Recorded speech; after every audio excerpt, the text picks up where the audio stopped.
Republicans dead. Where I could stand in the middle of Fifth Avenue and shoot somebody and I wouldn't lose any voters, okay? The women with the least likelihood of getting pregnant are the ones most worried about having abortions. On January 6th of 2021, you had tens of thousands of people peacefully protesting. So, it's not a right-wing conspiracy theory. It's not QAnon. It's real.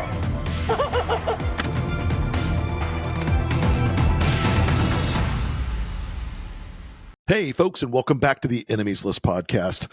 This is your host, Rick Wilson, as always. So we're going to do a question and answer show today, which is something I do periodically. We take questions from the audience. They sort of accumulate in the info box, and when I get a critical mass, I like to go through 5 or 6 of them on a show and give you a little perspective about where my head is at. Think a little bit about, how we can provide context and information and answers to people who have done us the honor of trusting us with some judgment from time to time about what's going on in the world. And it's something I always appreciate of people who said, you guys know the inner workings of the machine. And sometimes we do, sometimes we don't. But when we do, I like to be able to give you some context and help out with this fight ahead of us, because there's still a big fight ahead of us. And folks, I am back in the fight. I needed some time off between Election Day and Thanksgiving, and I took it. I really recommend it. It was good for me physically. It was good for me mentally. I split a lot of wood, and I mean that in the literal sense. I split a lot of wood in the yard with tools, splitting firewood. Stayed off the internet as much as I could. Stayed off Twitter as much as I could. Tried to think and read and rest, and that was good. It was good. And you're probably all laughing right now because you're like, oh, yeah, Wilson's having to split firewood for Florida. Guys, it's cold here right now. It's going to be like in the 20s. Now, for Florida, I know for those of you who live in more Arctic climes that you're laughing right now that it's going to be in the 20s at night. But for Florida, we have 2 temperatures. There's everything above 80 degrees, which is normal. And anything below 80 degrees is there's a new ice age. Dear God, what are we going to do? The woolly mammoths are back. So that kind of break, which in an earlier part of my life, I would have been less likely to take, if that makes sense. I would have been less likely to take that kind of time. But I took it, and it's been good. So, did a lot of thinking, did a lot of reading, a lot of cooking, a lot of stuff around the house. Renee and I spent a lot of time together, which was really nice because we've both been traveling like for the last year. Has been both of us on the road, bang, bang, bang, constantly. So I want to get to the questions. The first question is from a reader who says, how do I stay positive? How do I keep my head, in this fight? How do I live with knowing how bad Trump is going to be, knowing what he's going to do? And it's a really good question. And that question is I've probably gotten 10 or 15 variations on that question in the email since the election. And I think, look, part of it for me is I, as a practicing Stoic, you have to decide how you're going to react. You have to decide whether you're going to let a very deliberate strategy by Trump and the MAGA folks upset your life and affect your life and make you react to their provocations and their intentions and their actions. And I know how hard it is for a lot of folks right now because they have a couple of dominant emotions. One is fear. That's a legitimate emotion. People feel it for legitimate reasons. Trump is implementing Project 2025. Surprise. He is going to do some terrible things or try to do some terrible things. And there are a few guardrails and few protective mechanisms anymore left seemingly to stop him. And so I know that fear is easy to sort of let it build up in yourself. And there's a sense of sort of hopelessness and impotence and political apathy, like nothing's going to work. He always gets away with it. He doesn't always get away with it, folks. I want to tell you. One of the tricks of authoritarianism is to make people feel powerless. Right now, a lot of Americans are falling for that trick. A lot of folks not on the MAGA right are falling for that trick. But you ask about how to stay positive, and I have a couple of recommendations. The first off is you have to consume and take in the media that is being pushed out there with a big grain of salt. You have to understand that his majority in the House is very, very, very, very, very narrow. It's minuscule. It's tiny. The Senate is driven into two caucuses, one of which is pretty MAGA. He says about 40% of the members are pretty Trump-centric. A lot of the rest of them are not, but they're not going to be public about it. A few of them will be a little public about it from time to time, but he's got a very divided operation there. He's also got government that is going to do what government does when antibodies enter the system. They will resist a lot of the change bureaucratically, sympathetically, and they will do some things that you're not going to always see, but they will slow down some of the worst activities. But I understand that fear and that sense of failure. I get it. I get it. I mean, no one's immune to the emotions of the moment. Trump has always been stronger as a candidate and as an outsider than as an insider. We saw this in the first administration. We're going to see it play out again. You can choose to feel powerless all day long. You can choose to feel helpless all day long. You can comply in advance if you want. Other people will not. I know I won't. I know a lot of people in this fight will not. There's so much fear porn and anger porn and agit porn out there. It's a big part of America's consciousness now. While the right has been conditioned to respond to that at the voting booth, the left has been conditioned to respond to that outside of the voting booth. And it's something I've thought a lot about, because you should have hope, because not everything Trump says he's going to do ever happens. Terrible things will happen. Horrible things will happen. But not all of the shit that he wants to shovel down your throat is going to be shoveled down your throat. You get to make choices on that. You get to fight back on that. I think that we're going to have a lot of things that are going to depress you and make you angry. There are also going to be moments you should take as a win. You should take the small victories. Matt Gaetz being pushed out of AG is a small victory, but a victory nonetheless. Pam Bondi is a Trump loyalist and a hack and corrupt, but she's explicably corrupt. She's explicably a hack. She's understandably not a great choice for this job. Whereas Matt Gaetz, the chaos and the terror Matt Gaetz would have used, it would have implied by having that job, would be an order of magnitude of difference. Look, Trump fails a lot. He's going to fail to do a lot of the things that are making you depressed right now. He's going to succeed in some. He's going to fail in a lot. Trump always has the seeds of his own destruction wired into his dumb brain. He's not that smart, guys. He is not that smart. Some people around him are smart. They're going to try to do a lot of stuff. They will, as they typically do, overreach. There will be infighting. There will be backstabbing. Trump will lead most of the infighting and backstabbing just as he did in the first term. These people will make mistakes. They will do dumb stuff. They will confront reality that is harming their own base. Their own base is going to confront the reality that Trump was lying to them about everything. Their own base is going to have days where they're more angry than you are. The thing that has always kept me going in these fights for 9 years now, 9 years, good Lord, we're not allowed to give up. And while that doesn't make you positive, it doesn't give you a smile on your face every day, you will find joy in his failures. You will find hope for a future watching him break his own people.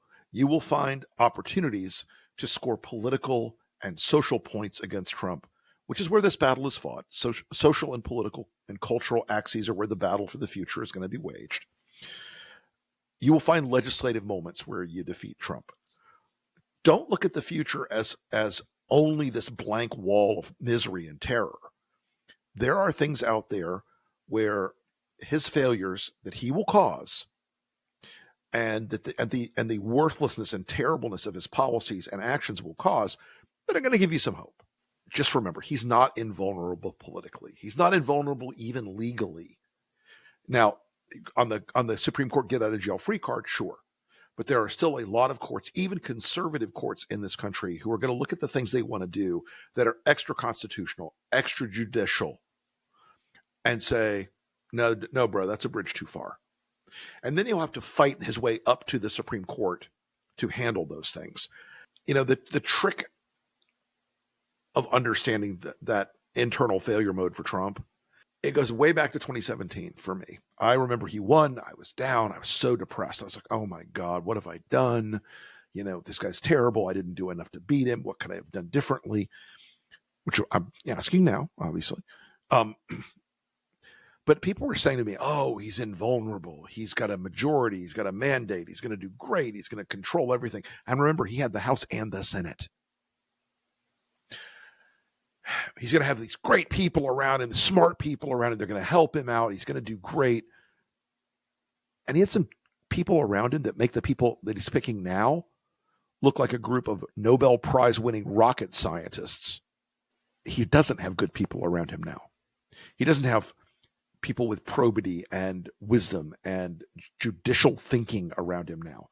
He doesn't have people with a grounding in how to orient your leadership toward your constitutional responsibilities. These are yahoos. These are terrorists. They're arsonists. Revolutions notoriously eat their own. Okay? And, look, there are still political laws of physics out there, guys. There are still political implications of things. These tariffs, which the Democrats need to start branding right now as the Trump tax increase, because that's what it is. A tariff is a tax. It's a tax on American citizens. The magical tariff fairy is not going to come down and dump economic prosperity in the laps of working class Americans. It's just not. It's just not. You got to keep your perspective that he can and does and will fail. And he doesn't always get away with everything, guys. You got to remember, he's backed down in his first administration so many times. It's almost worth me going back and writing a piece just on that, because he really does, say he's going to pull things off and doesn't end up doing it. But remember, he had a bigger majority in the House before. He had Mitch McConnell doing whatever he wanted before. He now has a razor-thin House majority, which could fall apart at any minute. He now has a meaningful majority in the Senate, but with 5 or 6 senators who are not all in on everything, some of whom are up for re-election in places where they can't be all in on Trump or Trumpism, and are in a tough spot. He has a MAGA caucus in the Senate, the Mike Lees, the Josh Hawleys, the Cindy Hyde-Smiths, the Tommy Tubervilles, the Ted Cruzes. Those morons are going to be trying to push John Thune, the new Senate Majority Leader, who, if I may riff an old Lloyd Benson joke, I knew Mitch McConnell. I saw Mitch McConnell work. John Thune is no Mitch McConnell. The idea that he's going to overcome this divided caucus and intimidate them into doing everything he wants has already failed with Matt Gaetz. And I think we're going to see it fail more.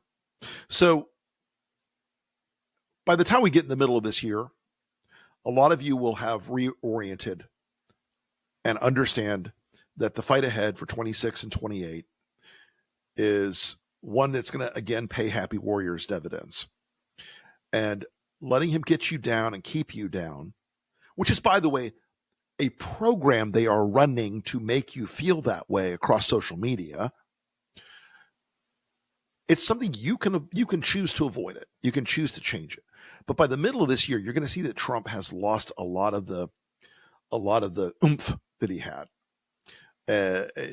going into this. The majority is thin in the House. The majority is divided in the Senate. The country, it turns out, the landslide that wasn't.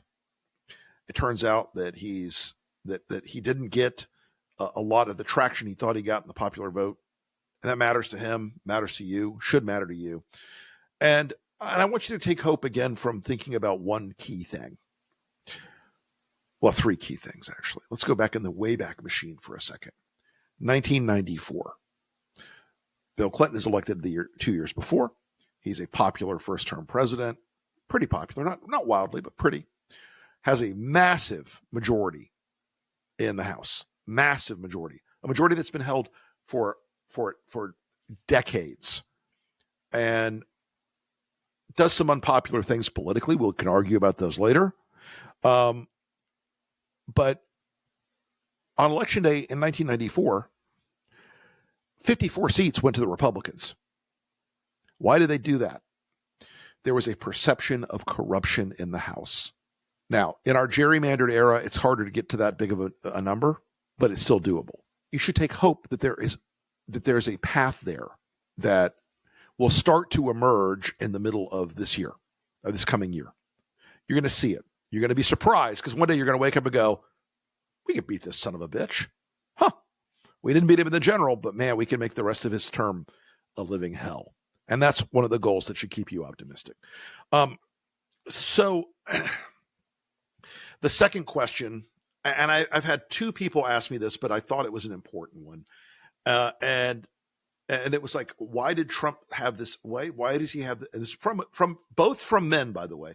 Why does Trump have this like fake masculinity mojo? What is causing that? Why does he have this vibe that he's like the manly candidate? You know, and I was thinking about that. And my friend who wrote that, he says, I'm reading, I feel like masculinity lost this election for Harris. We relied on women. It turned out that men, black and white and otherwise, wanted masculinity with Trump. What do we do about that? Oh, look, as Trump, as someone famously said, was the poor man's idea of a rich man, he's also the weak man's idea of a masculine man. And there are a lot of these guys around him who are coming into this world who either inside the administration or inside the greater MAGA sphere, who are this postmodern, weak man's idea of a strong man. You got Seb Gorka, Kash Patel wearing his leather outfits. I'm sorry, Gimp, but that's you don't look strong. You look freaky. Gorka always cosplaying like he's a special operator, always carrying, this is my $4,000 Luogo pistol. Oh, only I can shoot the fuck off. All these guys, Cash of Finland, by the way, I'm dating myself significantly, but Google Tom of Finland, you'll see where Cash's design inspo comes from. And, guys like Andrew Tate and these manosphere podcasters, they have offered young American men a vision of something, and that is belonging. It's a twisted, weird, fucked up vision. It's not real masculinity. I was raised in the Deep South in a very structured conception of masculinity, where you were polite, you were strong, you exercised judgment and dignity, you protected people, you treated everyone lower than you on a social scale with greater respect than you treated people above you. I was raised with the idea that a man who struck a woman was disqualified from society, and you should drag his ass out back behind the barn and whip the shit out of him. I was raised with the idea that men had honor and dignity, and that it came from not only work and the value of their work, but from their behavior. And am I perfect in all that stuff? Of course not. No man is. But the desire to be an honorable man is not a part of the MAGA sphere masculinity matrix bullshit. Andrew Tate is a dishonorable man. He is a sex trafficker. He is a thug. He is a bully. He's a fuckwit. He's also dumb, by the way. He's got a great con for young men, but he's dumb. He's a low-grade huckster. These guys are not strong men. They do not really do work. They are not people who have spent a lot of time And by the way, for all that I am who I am today, guys, I worked as a roofer. I mowed acreage. I worked on a shrimp boat. When I grew up, I wanted to work. I wanted money. I loved it. I loved working. I loved doing stuff.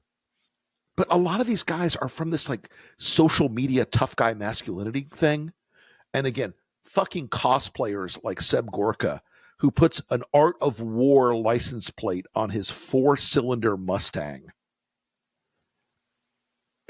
who is constantly posing in like tactical mall ninja tactical gear. It's not masculinity. But a lot of these people are talking to young men. Here's where the left needs a little bit of a caution and a shakeup.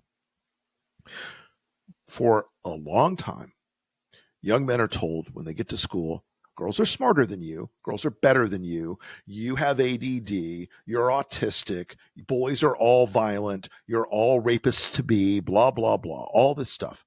And young men, and if you don't believe it,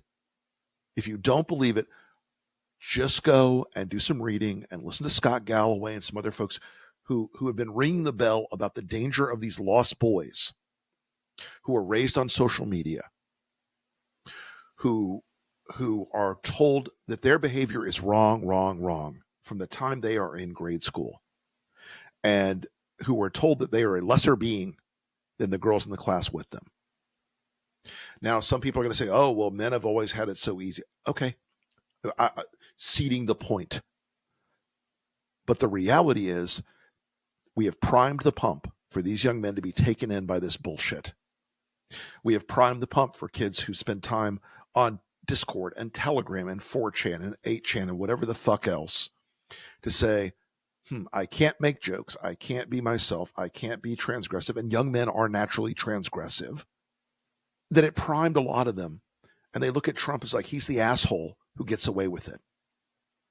And they feel like they've not been able to get away with things. They feel like they've not been able to have free expression in their lives. They feel like they're looked down upon in their lives. And that behavior primes them, prepares them, gives them a vulnerability, the kind of messaging and influence that people like Andrew Tate and Donald Trump and these manosphere assholes do. They're going to raise a generation of dishonorable young men. They're going to raise a generation of young men who do not operate from respect and dignity when it comes to women in particular. And just because you're juiced up on teenage testosterone does not mean you get to be an asshole. The idea of women's suffrage in this country is long in the rearview mirror. It is established. It's not going to change for the we hate the 19th Amendment boys. Not going to work, guys. Men and women are fundamentally different in a billion ways. We're fundamentally equal in the eyes of the Constitution and the law, or should be. When Nick Fuentes, who now, God knows what that's about, jokes, your body, my choice, and it takes off, it's because these guys have been primed and trained. You're not going to shame them out of this feeling. By the way, you're not going to point your finger and wag your finger in their faces and say, oh, well, I know you're 18, so you don't get it. So we need to send you to mandatory sensitivity training, blah, blah, blah. We need to give young men a sense of purpose. We need to give them missions. We need to give them focus. I don't have the solution. I'm not that guy that solves every one of those problems. But I can tell you, if you offer them structure and belonging and a sense that what they're doing is honorable in some way, you will get a better outcome than if you tell them that they're a bunch of dumb little rapists. This is not to excuse any of the behavior, but you need to understand it before you can solve it. And again, a lot of these people around Trump, I mean, Donald Trump being the alpha trans figure of the whole Trump thing. He wears lifts in his shoes. He wears makeup. He spends more time on his hair in a day than most men do in a week. He's constantly looking like a weird sort of, cartoon character drag queen from from his own like idea of what looks glamorous and masculine. It's absurd. He's a soft bitch. He's a weak man. His entire idea of physicality is golfing. He has not ever treated women with respect, dignity, and honor. And he's a bad model, but he's the model for a lot of them right now. We've got to figure it out, especially because these boys are being fed like a lot of this algorithmically poisoned messaging. And again, we either solve this problem or you're going to have a generation of these kids who vote for worse and worse and worse people. And I want to say that on this masculinity front, we've seen several of Trump's appointees now who are accused of sexual violence or impropriety. And I don't mean fucking around on their wives. I mean violence or impropriety. Matt Gaetz, R.I.P., was credibly accused of being involved in a sexual trafficking ring of minors and who were prostitutes. He's not a good guy. And yet Donald Trump, in his judgment, wanted Matt Gaetz to run the Department of Justice. Pete Hegseth, Trump's nominee for the Department of Defense, his own mother has written how abusive he is to women. He paid off a woman so that she wouldn't file rape charges or sexual assault charges against him.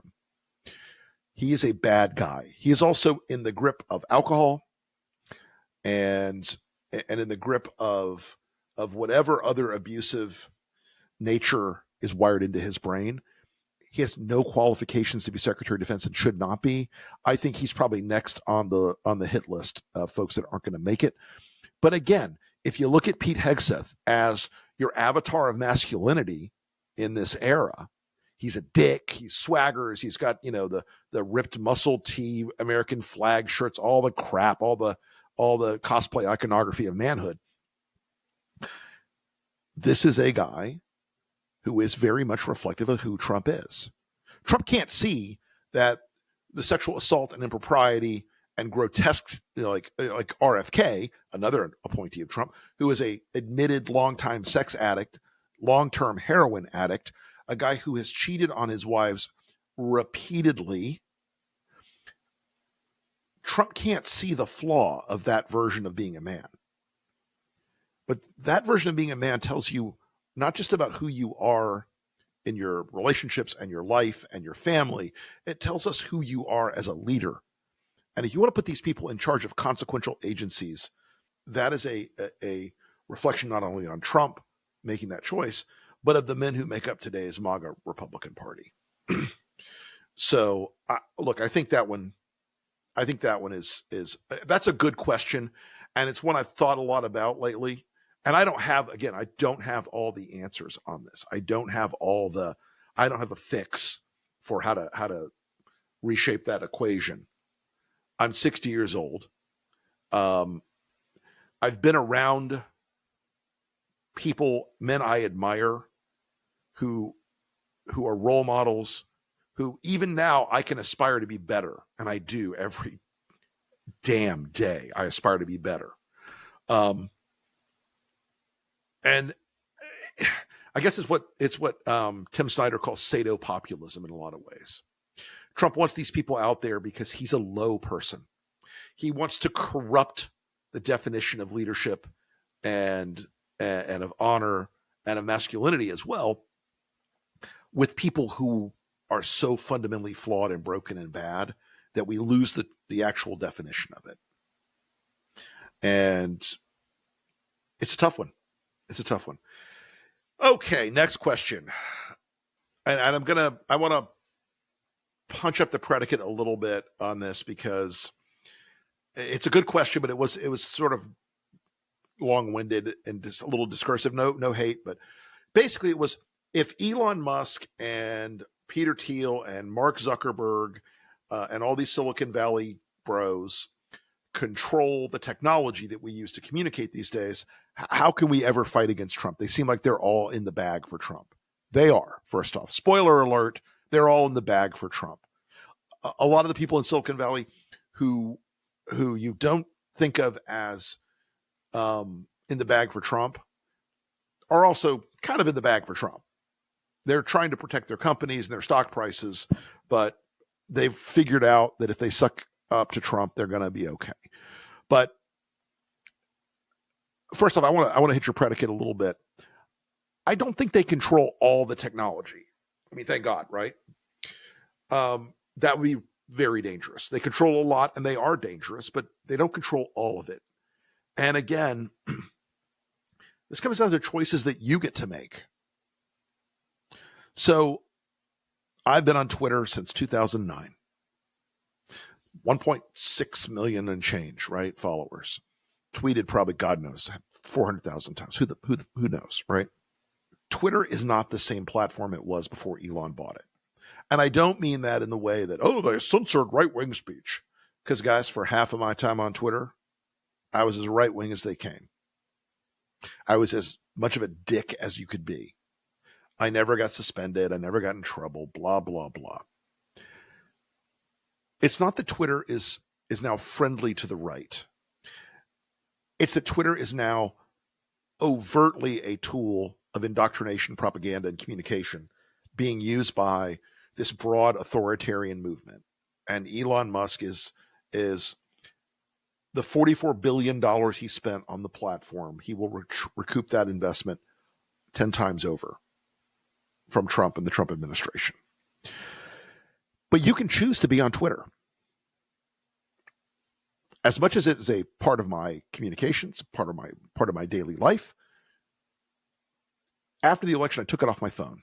Now, I didn't quit Twitter. I didn't storm off with it in a huff. I still throw chum in the water there every day or so, but not much. You can choose to go elsewhere. Right now, I'm on Blue Sky, which I have been enjoying tremendously. It feels, in a very affirmative way, like a set of conversations going on, which is how Twitter felt in the before times, before Trump even, where people who were interesting people were exchanging news and information. God knows, I kind of like that. And where the blocking tools for people who come to troll you are highly effective. You block somebody, they can't see you, they can't mention you, they can't comment about you. Bye. And Trump, types have somewhat come onto Blue Sky, but the community there has been building out lists to block them, and it's worked like magic. It's terrific. There's less trolling, there's less bots, there's less whatever. I'm on Threads. You can be on Threads. It's Zuckerberg, but the good side of Threads is it's the tone is lovely. The downside of Threads is they filter a lot of political content and de-emphasize a lot of political content, which I'm fine, whatever. I get it. And it doesn't have the same like edge to it that Twitter did, for good and bad. Says.us is a new experimental platform. My friend Joe Trippy's involved with that. It uses a little different social scoring algorithm. It's kind of interesting. I'm trying to get like a little more engaged on that. And I'm on Insta. You can choose to be where you're going to be. You can curate your feeds. You can block and filter people. You can decide if you're going to swallow the toxic waste that comes out of the trolls every day. You have to make your choices. Is Blue Sky as big as Twitter? No, it's got 25 million users. I have 1.6 million on Twitter and I don't know, 300,000 on Blue Sky, whatever the number is. I don't know today. You should be spending your time on technology with a little better quality investment in yourself. And I know it's algorithmically designed to keep us hooked and keep us posting and keep us fighting and keep us doing this and that. But again, I didn't quit Twitter. I just took it off my devices. So now if I think I'm going to tweet that, I have to go sit down at a computer, open it up, sign in. I also took off auto sign in. So, and think about if I really want to spend my time waiting around in that cesspool. Corollary question. Does curating your feed work? It can, but you also have to decide how much reading you want to do mediated by social platforms. There are plenty of ways to go read the New York Times or the Washington Post or the news, and I do every day, that aren't as mediated by what's in your feed, algorithmically decided by Elon Musk. Oh, by the way, I don't use Facebook really. You can use Facebook if you want. I'm not really a Facebook guy, but it also has a sort of high propensity for MAGA trolling and a high propensity for MAGA insults. So, and look, the third party in that question from the listener was about Peter Thiel. Thiel has a different set of technologies that are not as directly forward-facing on social media stuff. Probably better for a longer discussion, but he's going to get his main company, Planeteer, is going to get very famous as the deportations start. We'll talk more about that in the future. I think that's one of the things that I think is really important. Next question. Will the Senate save us? No. It will cause Trump some trouble. It will cause him some friction. It will slow him down. It will make him mad. It will cause him some anxiety from time to time. But the plurality of the caucus are hard Trumpers. A majority of the caucus combine those hard Trumpers with people who don't like Trump, but are generically and genetically Republican.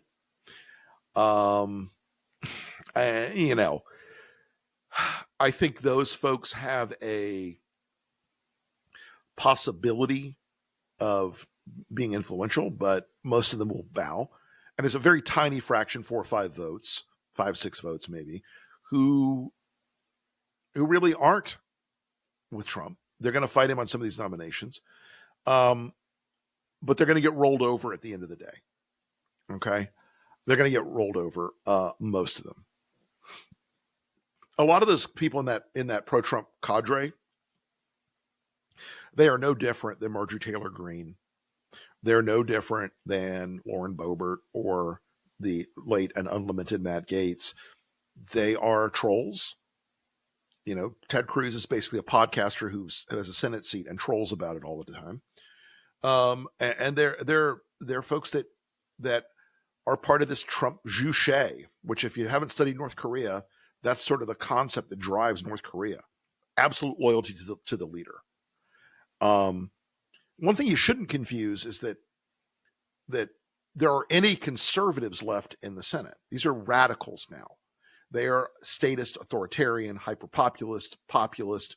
They're gonna push policies for Trump that are oligarchic, that are crony capitalism, that are very finely targeted to tune the benefits of being a billionaire or being in the oil and gas industry by shaping the taxation and regulation climate in the country in a way that pays off Trump's most beloved cohorts. So they're not going to save us. You're going to see Thune talked up a little bit, but a lot of them are afraid. They're scared to death of Trump. They're scared to death of the mob. They're scared to death of Bannon. They don't want to be killed by the crazy people. And, you're going to see a lot of these folks, when these nominations come through, they'll ask 1 or 2 hard questions. Then they'll drift back into the woodwork and hide in the corner until they have to vote, and they'll vote for Trump's nominees. They're going to adopt a form that goes like this. Well, I disagree with Kash Patel because he is an insane revenge nerd. I believe the president won a sweeping electoral victory and deserves his nominees. It's a standard, but it's not a real standard. It's a bullshit standard. So no, the Senate is not going to save us. I wish I could tell you otherwise, folks. Well, look, we have come about a half an hour into this. Folks, we're back on the regular schedule here. We'll be back with podcast pumping out here. We're going to focus a little bit less on just the interviews of smart people. We're going to focus a lot more. We're going to talk to smart people, but we're going to also focus more on how do you build an effective opposition to Trump? How do you build an effective set of messages and strategies and approaches to Trump? How do you build activism that does something? Folks, The era of pink pussy hats is long past. Marches don't do what they used to do. Complaining on social media doesn't do what it used to do. We're going to have to find new ways to fight this guy, but we can. We are, in fact, a race of the most stubborn motherfuckers to ever walk this planet when it comes to protecting freedom, and that is Americans. We are genetically equipped. We have 250 years of sacrifice in this country to overcome injustice and overcome evil at home and abroad. We are always imperfect in that pursuit, but we are always the most powerful force when it comes to closing those fights out. We are always, we resist doing the right thing, as Winston Churchill said, but in the end, when we do, holy shit. We have the power to resist him. We have the power to overcome him. We have the power to break his administration in a number of ways. They're going to fight hard. We have to fight harder. Folks, we'll see you on the next episode of the Enemies List. And folks, we'll do these Q&A episodes. People seem to like them. We've only done a couple, but I got a lot of encouragement to do them. If you have questions, send it to info@therickwilson.com. That's info@therickwilson.com. We will get your questions on the air. You can also follow me on the Lincoln Project podcast, and you can check out my Substack for all my writings. That's therickwilson.substack.com. And I'm on all the social media platforms at The Rick Wilson, unsurprisingly enough. Be good, folks. Be well, and stay in the fight. Talk to you soon.